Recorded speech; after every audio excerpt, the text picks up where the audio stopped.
Every generation, the best players in their primes usually always tend to contend for championships. It's been true since the 80s, when Magic and Bird were taking turns winning titles, how Michael Jordan dominated the 90s unlike any other. Then you had the Shaq and Kobe days in the early 2000s. Tim Duncan won a couple during his best years. Kobe had his moments after Shaq, then of course LeBron with the Heat, and again coming back to Cleveland. These last couple years will be the Warriors dominating head and shoulders above everybody else. How's it going, guys? My name's Wilson. Superstars and Stephen Curry and Kevin Durant are dominating the NBA. Golden State will look to be the first team to three-peat since the Kobe Shaq Lakers from 2000 to 2002. There will always be unfortunate all-star players who will never win championships. Hall of Famers like Charles Barkley, Karl Malone, and Patrick Ewing all came up short, while Barkley and Malone tried to team up with other star players towards the end of their careers, but it was too late by then.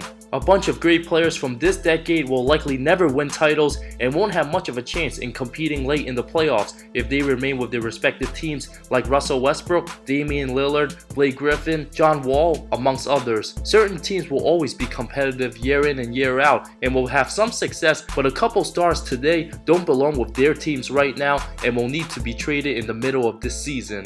Here are 5 NBA stars right now who needs to be traded before the end of the 2018-19 season. Kevin Love. The Cleveland Cavaliers are currently the worst team in the NBA so far and will continue to remain in the bottom of the Eastern Conference. I have a feeling they'll get a Duke guy in next year's draft, just like they did with Kyrie the year after LeBron left for Miami. After signing a 4-year $120 million extension, Love only played 4 games so far before having toe surgery, forcing him to miss at least 4 to 6 weeks, maybe even longer. The Cavs just need to start from scratch. Their old veterans are pretty useless after LeBron left. They're not getting along with Colin Sexton in the meantime. Love is 30 years old and past his prime, have had injury problems, missing more than 20 games in each of the past 2 seasons. The front office has to be thinking what they can get in return for him. With the huge amount of money the team still owes Love, the team simply won't be good if he's your first option. Nothing against Love, a lot of his game is a liability in today's NBA. A good scenario would be sending him to the Blazers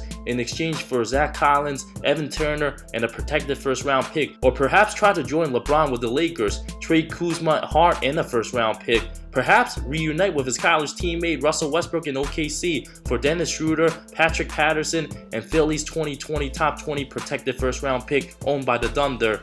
As a guy who can still put up 18 and 10 as a second or third option, Love is still a very valuable asset for a playoff team today. You can almost be certain he won't be stuck in Cleveland for the next 4 years. Kemba Walker. The struggling franchise has nothing to support the 2-time All-Star. With the team being mediocre or below average every season, Walker only made the postseason twice in 2014 and 2016, was bounced in the first round both times. As he never had another All-Star on his team at any point of his career, he's in a situation where he puts up great numbers as a terrific offensive player, but the team is simply too talented to tank but not good enough to compete with the 6 best teams in the East. Never won more than 50 games in any season, doesn't quite have the consistent second option to rely on. At 28 years old, in the very prime of his career, the 6'1" point guard will be an unrestricted free agent after this season. Who can actually blame him if he decides to leave? Charlotte should highly consider trading him. If he walks away from nothing, the team will be awfully terrible without him.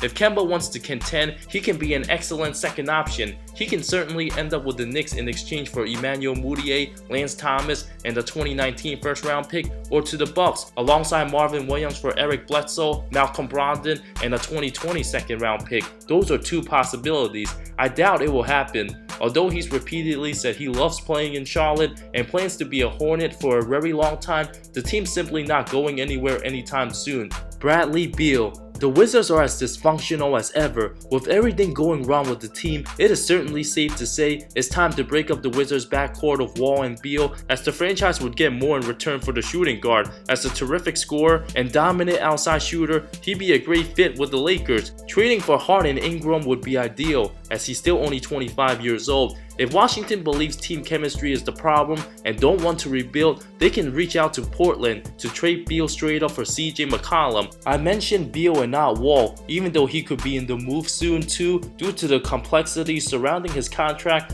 which the team will owe him 15% before his supermax figure kicks in. The franchise will have plenty of questions to ask themselves, and a decision will eventually be made if the team keeps embarrassing themselves every night, Perhaps an ideal trade that would work would be sending Beal to Minnesota, which leads us to Jimmy Butler, who's been a headache for the Wolves franchise over the last month and a half. Still hasn't gotten dealt anywhere yet. At this point, I'm not even sure Jimmy Butler even knows what he wants to do and where he wants to play. The longer the four-time All-Star stays in the Twin City, the more he can ruin their future. When he doesn't play, the team usually loses by a lot. When he suits up, they're one of the best teams in the Western Conference. There's been a few games this season Butler rested against the Blazers where the team got smoked by 30 points. It doesn't seem like he'll ever get along with Towns and Wiggins, who are not having the best seasons. Calling all the shots, he's not invested in the franchise one bit. Coach Tibbs doesn't seem like he has any idea what he's doing. Perhaps he's trying to hold Jimmy hostage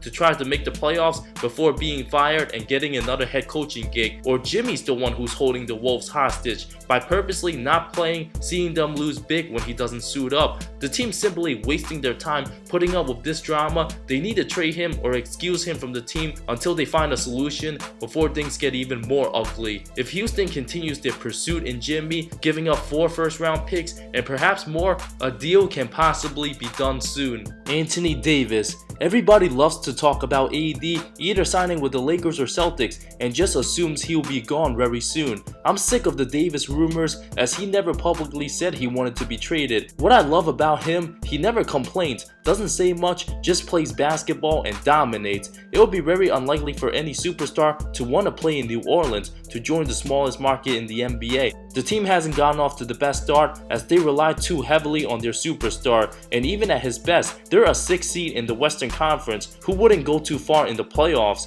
If losing becomes a factor, at some point the 25-year-old will be disgruntled and will demand changes. Still under contract to the 2020-2021 season, almost every franchise would give up half their teams, multiple first-round picks, and more to have a chance to pursue Davis. At some point in time, AD will want to have a chance to make the finals, as the soon-to-be best player in the league has definitely thawed out his possibilities. If he stays, he might end up like how Kevin Garnett was with Minnesota before leaving to join a better team in his early 30s. But AD still has plenty of time, and if winning becomes his #1 priority, New Orleans doesn't seem like the place to be long term. My most honorable mention, Hassan Whiteside. Miami's just a slightly better version of Charlotte, on the verge of turning 30. You never know what he'll bring on any given night, just too inconsistent. With 2 years and $52.5 million remaining on his deal, his trade value has become very low, and he's not the solution to the Heat's future. Thank you so much for watching this video. I talk NBA comparisons, amazing storylines, NBA history, and anything basketball that will interest you. If you love the NBA, subscribe to my channel. More great stuff coming soon. See you next time.